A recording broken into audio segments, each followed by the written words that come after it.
back to Veterans Forum, a program by veterans, about veterans, for veterans and their families. I'm your co-host, Bob West, with Ray Chattery and Jerry Devlin. Our goal is to provide you and your family with important information by introducing leaders in our community about your benefits and programs that are especially important to you and your family. Jerry, who do we have with us today? We're very fortunate today to have with us tonight Greg Osborne, who is the new administrator of Charlotte Hall, which is the Maryland Veterans Home in Southern Maryland, and really kind of a model for the nation. Greg is a retired Air Force man. He's a native of Anderson, South Carolina, which I think you will discover when you hear his voice. And he got his bachelor's degree at Belhaven University, and he's performed this function both in his native South Carolina, and we're very fortunate to have him here in the border state up here in Maryland. Greg, welcome to the program. It's always good to have an Air Force guy here to kind of balance off these Marines. Thank you for having me. So you want to tell us a little bit about Charlotte Hall, and then we're going to get started with a brief commercial. Okay, Charlotte Hall, we are located in Southern Maryland, Charlotte Hall, Maryland. We're a 454-bed facility. We have 286 skilled beds and 168 assisted living beds. We have a full basement in our building with 3 floors up. We're on 127 acres in beautiful Charlotte Hall, Maryland. We have right now 399 veterans in the building. We can hold 454, and we have a little over 500 employees. So now let's take a break, and we'll see what Charlotte Hall has to offer for their visual effects. Transitioning loved ones to assisted care can be an emotional experience for many families. These moments can be even more challenging for military veterans. At Charlotte Hall Veterans Home, we welcome our American heroes with open arms, offering activities for all lifestyles while providing compassionate care. Veterans and their spouses can stay connected with their families in an environment that feels just like home. So, Greg, tell us how people actually get to enroll in Charlotte Hall. Well, there's several ways we can do that. One is you can actually come in the building and talk to our admissions people, but now with the internet, you can go online, pull up the Charlotte Hall website, and there's 2 application processes you can go on there, whether it be for the skilled side or the assisted living. You just have to present the proper documentation to the admissions department when you come in. Now, do you have to have some condition, or can you kind of like pre-register for some time in the future? No, sir, you can't pre-register. And that's, the state of Maryland lays all the rules and regulations down to get in. MDVA does that. We take veterans of all branches of service, and all you had to do was serve in, you don't have to serve wartime, but you had to serve active duty other than training, or have come in through the military in the state of Maryland. Do you have to be a resident of Maryland? Yes, sir, you do. And what is the requirement for that? Because some people are transient, so... Well, we also have people that they live in the state, their family lives in the state, and they moved dad, say, from Nevada into Maryland, but he went in the military in the state of Maryland, so they use that as their residency. Okay, what about those of us who were born outside the state of Maryland, but we've been living here for a while?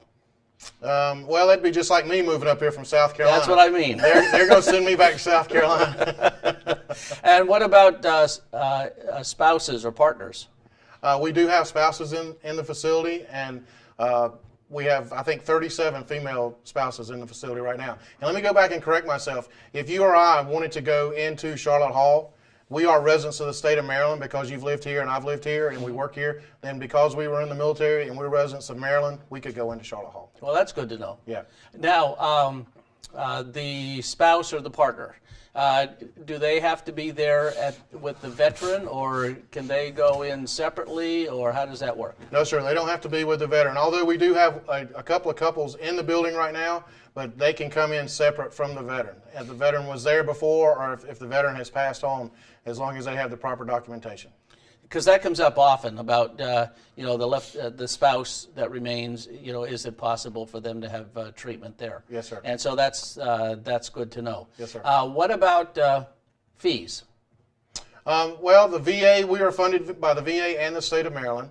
It depends on which side of the house you're on, whether you're on the skilled side or the assisted living side.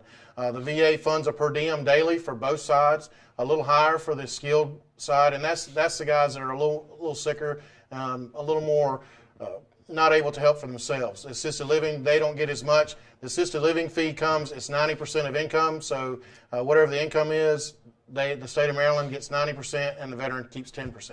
Now, you were just saying recently that you're traveling around the state with Secretary Owens giving presentations about what's going on at Charlotte Hall, or is it also includes other information? Well, what we're doing is we've put together a marketing team in our facility. Secretary Owens will not be with me. We're hitting every county. We're trying to go to every veteran services officer, everybody that we can in the state, just to remind them, because Maryland is a smaller state, but we're the only facility in the state. And we want people as far as Garrett County to know that Charlotte Hall is down there if they have a veteran. And Garrett County only has about 2,300 veterans in it right now, but we want those veterans in that county to also be able to use the facilities. We understand it's a drive down, but what we offer as far as rehab, and we have the rehab facilities, just the care, assisted living, all of it. We want the state of Maryland to know we're down there. Now, Ray, you've been involved with Charlotte Hall for a long time. Yes. So you might want to give our folks a little bit of background about the beginning and how we've done so far. Right. Well, the Charlotte Hall was a military academy at one time, and they started in 1975. Louis Goldstein was really big with this, along with Fred Weiland, Ed Conroy. They all got together. And in 1985, I believe, was the first residents moved in down there. And then I was proud to say that Phase 4, Louis Goldstein, and I was legislative chairman for the DAV, we was the driving force in getting the design money and the construction money to complete Phase 4. And that was in the 94, 95 time frame. Okay. So as I say, we're very proud about that. One question is the age. Is there any age limit to get into Charlotte Hall? There's an age limit. It's 62, unless you are deemed disabled by Social Security or the VA. Okay. And then once you're deemed that, then you can come in at a younger age. Any particular percentage? Of age? No, the no, sir. disability. No, sir. As long as you're deemed disabled and unable to work, okay, then you can come in. All right. Now, I assume, or I've heard, they keep adding additional services down there. I understand there's a dental clinic now and some Yes, other sir. things. Yes, sir. And there's also a connection between Charlotte Hall and another hospital in case if they have to go for special services or something. The way we do it is we ask the veteran, because we're in the Tri-County area. We have 3 hospitals that service our building. One is being Calvert. Our Calvert Memorial, and then we have St. Mary's County Hospital down there with MedStar, and then we have Charles Regional, which is now affiliated with University of Maryland.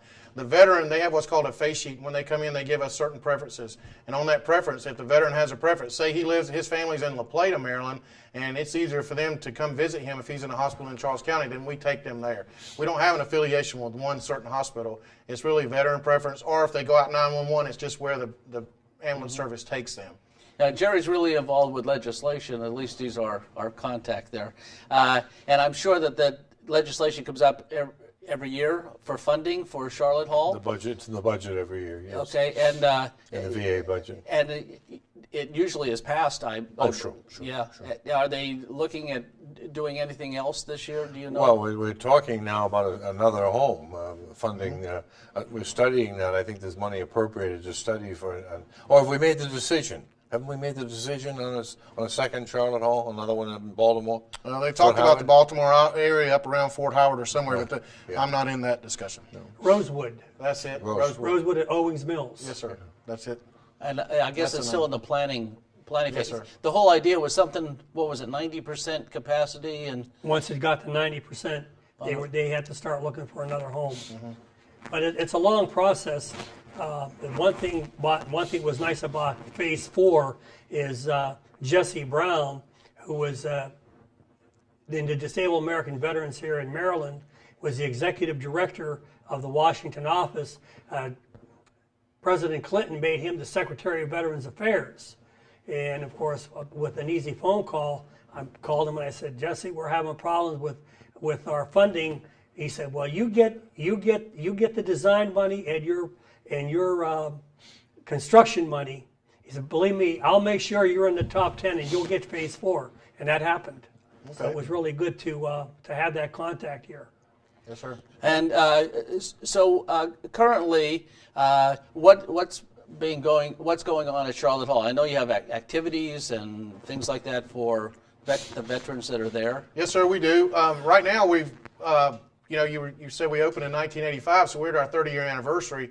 We've been getting a new roof installed. They started on a new roof about 3 months ago, and we're almost to the end phase of that. So that has been a big thing going on with Charlotte Hall. 2 years ago, we got right at a $6 million generator system put in. We had 3 generators on the property, but because, like you say, it was in phases when they built the property, each generator ran each phase it was assigned to. So what they went back to 3 years ago was they designed these generators to all of them come on at one time. The building is now 100% under power when the generators come on. There's no more, we don't lose power or anything like that. And then if one section of the building has power, then that generator knows, they talk to each other, and that generator knows to shut down. So we could be running on one generator just in one section. As far as the veterans, you were talking about the dental clinic. We opened up an in-house pharmacy about 1 year ago this month. And the building had never had an in-house pharmacy. We had always contracted it out. So by having that pharmacy in the facility with 2 pharmacists, we have 3 pharm techs. That lets our doctors and our nurses take care of our residents a whole lot better than before, where we had to wait 4 or 5 hours to get a med. Now they can do it. They can just go upstairs on the 2nd floor, get what they need for the resident, and take it back down. We do proms. We had Mardi Gras last week or week before last. Excuse me, you do proms? Yes, sir. We have senior proms. we have 2 a year. It's just like when my daughter's in school. We have a winter ball, and it's around Christmas time, and then we have a senior prom in the spring, and we decorate up the multipurpose room for both events. We always have something going on at Charlotte Hall. There's always vans going somewhere with guys. There's always something going on in the building. We try to keep them as active as we can. We have Channel 17, which is our in-house channel in the facility, and whatever we're doing as far as any kind of shows or bringing in any kind of entertainment, the veteran in his room, in his bedroom, can turn on that channel, and if he can't make it down the multipurpose room, he can sit right there and watch it on his TV in his room. Do you get a lot of volunteers? Yes, sir. Yes, sir. We have a volunteer coordinator, community outreach person, and last year we had 20,000 hours for volunteer hours. We have our own country store. We call it the country store upstairs, where the veterans can go up and they don't even have to purchase. There's just things in there with clothing, everything from suits and jackets to shoes to mouthwash, toothbrushes, everything else in there for the veteran to go in there and get. And volunteers run all that. Yes, sir. Can spouses go in first? In other words, a veteran, suppose this spouse requires the care, either a man or a woman. Can they go in before the veteran, or do they have to wait till the veteran's in there?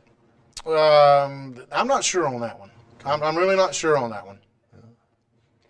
But I know if the veteran dies, the spouse can still stay there. Yes, sir. Yeah. Yes, sir. I knew that. Yes, sir. And the carnival, you still have that in September? Yes, sir. Okay. Yes, sir. I know a lot of our local organizations are really involved with the September carnival. Yes, sir. We have the carnivals. They come in and do their thing. We have a lot of different groups from the outside that come in and do cookouts. We had an oyster scalding a couple of weeks ago. All the guys went down and we had oysters, and they were shucking oysters. It's hard to do in January and February, so we just set it up inside. We turn a multipurpose room into like a beach area and let them go at it. So there's always something going on. And you have a lot of veterans organizations do bingo down there too, don't you? Yes, sir, we do. Yes, sir, we do. So you have a full range of social activities for the veterans. It sounds very remarkable. It's a great place. I mean, I've been there many times. We talk about go down there. We have lunch, and I've never been disappointed about any of the food that's been served at Charlotte Hall. It's just top notch. Really. Yes, sir. I don't eat too much at Charlotte Hall because I'm trying to watch my weight, but you can eat there every day. The veterans get all they want every day. You know, that's not a problem. But our dietary staff, we have 2 kitchens, and you figure we have 400 veterans. They're making at least 1,200 meals a day, plus they're feeding staff, plus they're making snacks and sandwiches, and everything goes out with that. So that's a big operation. And the same with our laundry and our housekeeping. Those folks work hard for our veterans. Now, you still have the Alzheimer's unit down there, don't you? We have what we call a secure unit. We have 2 of those, yes, sir. Okay. Yeah. Yes, sir. Is there anything else coming online? We already talked about the dental clinic and the pharmacy. Is there anything else that in the future that might be coming online down there? Or Not that I can extra think services? of as like a dental clinic or the pharmacy, anything big like that. We have just had a vascular surgeon that joined us as a contractor to come in. We were sending our veterans to see him either at Calvert Memorial or St. Mary's, and he decided that it was too much for a veteran to have to get in an ambulance or a van to come see him. So he got credentialed in our building. Now he comes in every Friday, and we've set him up so he can come in and see the veterans right there, so the veterans they don't even have to leave the facility. So we add that to our podiatrist, our optometrist, our dental clinic. I mean, we have so many different people that come in there for our veterans. We offer so many different services. So your doctors make house calls? Exactly. Yes. Exactly. Now, Exactly. The VA has a CBOC down there too, don't they? Yes, sir, they do. And as I say, that's a full service clinic. We're not affiliated. They're on our property, but I don't have a lot to do with them as far as what they do. Our veterans on the assisted living side, the VA veterans, will go over there and see them. They are doing a lot of the telemedicine that they have now, where they can bring it up and look at them, see them on TV and interview and that kind of thing. But the CBOC is a separate entity from what I And do. that's mostly for veterans that aren't in Charlotte Hall to go there and get VA benefits. Yes, sir. That's what it is. Okay. In the local community. It's a community-based outreach Right. clinic, so that's what they're doing there. Yes, sir. Yeah, they've been doing a lot more of those. I know they have one open at Fort Meade now in this area. They closed the VA clinic in Greenbelt, but I think they're trying to get another one in the Camp Springs area, the CBOC, to do Prince George's County. Was we have the largest population of veterans in the state. I think about 75,000 now. Somewhere around there. Somewhere in It's a that huge area. number. Right.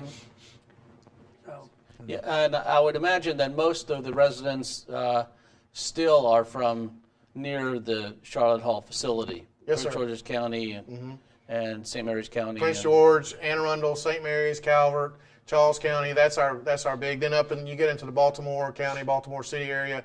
Pull from there, Montgomery County. Then once you start getting out further, the families, a lot of families don't want to make the drive, especially from the Eastern Shore. We have a few of those guys, but we don't have, as you say, those 5 or 6 counties are our main draw. That's our big demographic. And and I would imagine the same is true on western counties too. There's Yes, sir. just You were talking before about 90% of the income of the veteran goes to Charlotte Hall. Yes, sir.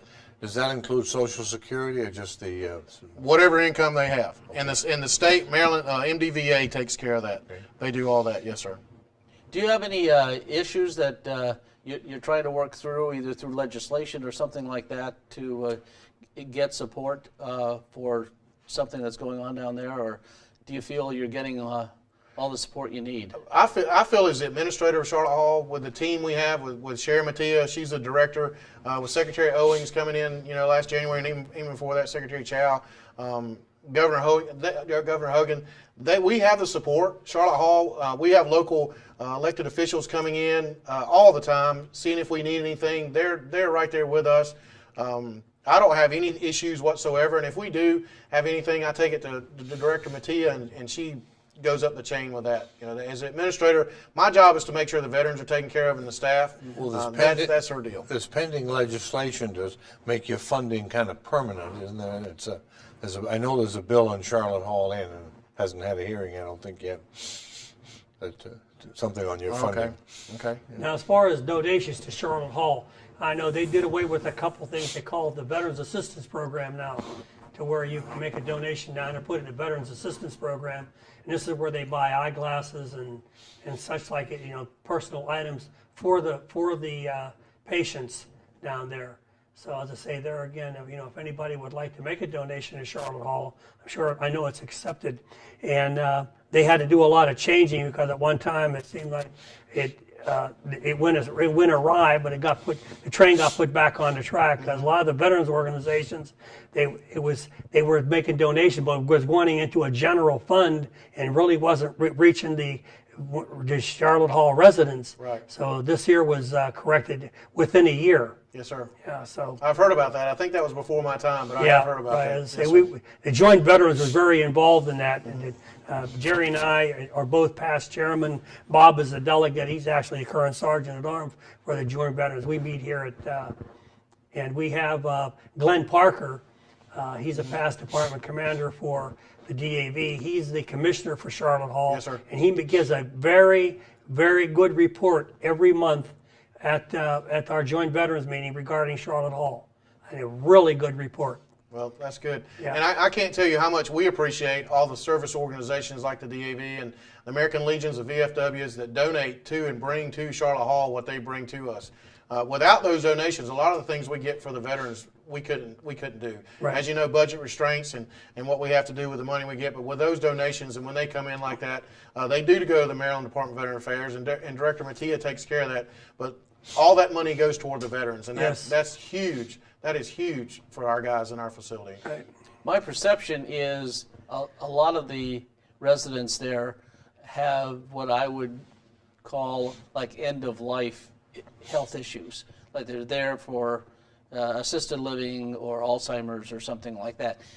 Do you have many patients that kind of come for a short period of time and actually get rehabilitation? And Yes, sir. We do have some rehab. We want always the dream is to have a rehab unit for our veterans for the state of Maryland. But right now we don't have a dedicated unit. But we do have veterans that will come in, whether it's knee replacement, hip surgery, whatever it might be. They'll come in and rehab with us, and then they'll go home. It's a continuum of care, as you say. Coming into assisted living, some of the veterans still have their cars there and they'll drive, and then they just move right over into the skilled nursing side. And we do have a couple of hospice rooms there, and then that is their last place they're going to go. But we do have a rehab. We have rehab department. We have a great rehab department. In fact, we just included a new. It's a track system where there's a track on the ceiling, and they can put a harness on a veteran, and they have the parallel bars, and they can lift him up instead of having to hold him. He can feel his weight, and he can balance himself better and walk that 15 to 20 feet. So we have a great rehab department that works with our veterans. so that would be somebody who actually like went to the VA and had a knee replacement or something? Or out in the local community, yes, sir. Or even from the local community? Yes, sir. As long as they meet the criteria? Yes, sir. Then that's fine. Yes, sir. Now, you accept donations of clothing and books and such like that, don't you? Yes, sir, we do. And I was just saying, of course, they have to be clean and such. Yes, sir. And as I say, what for our audience, what would they, if they wanted to donate close to Charlotte Hall? Do you have a pickup, or do they have to bring it down there? Or one thing they can do, and I'll put this out, they can bring it to the Disabled American Veterans over here on 8205 Laurel Bowie Road, because our auxiliary comes down to Charlotte Hall once a month. They have their veteran that they have dedicated veteran that they take care of. Okay. And I know they've taken books and clothing down there. But as I say, there again, is there any specific items that you might need? Well, what we've started, we just recently started a program. It's called Music and Memory, and we've learned that our veterans that dementia, if you give them music, something to listen to, other than the sounds and that they're hearing, that calms them down and they have a better stay. So what we're doing is Music and Memory. We're a certified facility. We went through the training and got certified. We're looking for the little iPods, they call them shuffle iPods, and we can download that veteran's choice of music, or his family can say, Dad liked Frank Sinatra, Tony Bennett, and he liked this, this, and this. We can put that on his iPod. We can put it, he can put it in his ears, and he can listen to that music instead of having to listen to everything else. So if anybody wants to donate iPod shuffles, we will take those because that's a big program we have going right now. Yes, sir. Good, yeah. That's amazing. Yes. You donate to the Charlotte Hall, and Bob, of course, is our income tax expert. Is it tax deductible, and do you have a receipt form that... Yes, sir. Every donation that comes in, we fill out a donation form, whether it be clothing, shampoo, or even money. They fill out a form and they hand it to the person so they can use it as a write-off. Yes, sir. Okay. Well, What, do they just come in the door with it? I mean, just where would... They can come into the reception area on both sides. We have the skills side where my office is. There's a reception area, and we have one on the D-wing side where the assisted living and Sharon's office is. They come in there, they see the receptionist or the security guard, and we'll have somebody come meet them. Yes, sir. I think we can do is put the Charlotte Hall address on our screen. So if anybody wants to, send a donation directly to Charlotte Hall, mark it Veterans Assistance Program. And as I say there again, I know you'll send a letter back to them acknowledging their donation.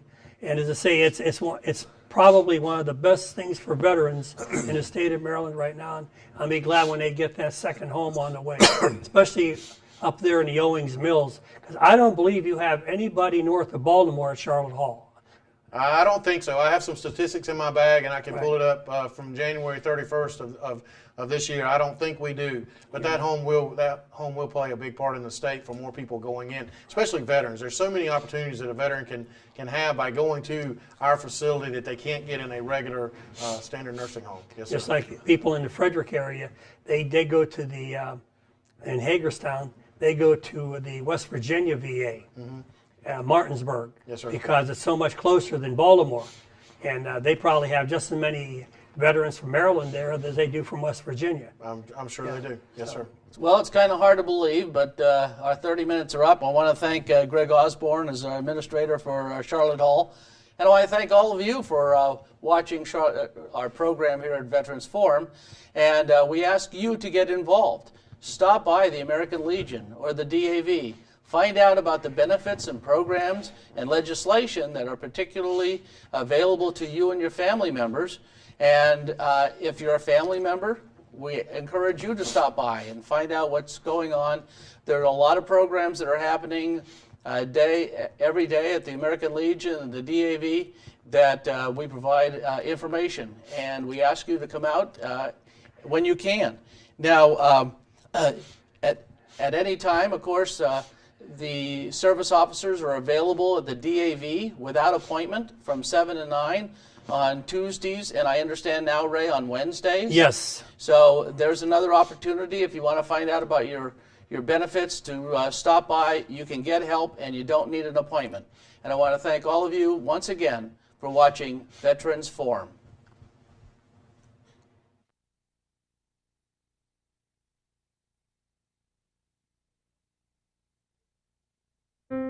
Transitioning loved ones to assisted care can be an emotional experience for many families.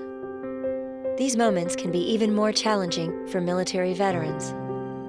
At Charlotte Hall Veterans Home, we welcome our American heroes with open arms, offering activities for all lifestyles while providing compassionate care. Veterans and their spouses can stay connected with their families in an environment that feels just like home.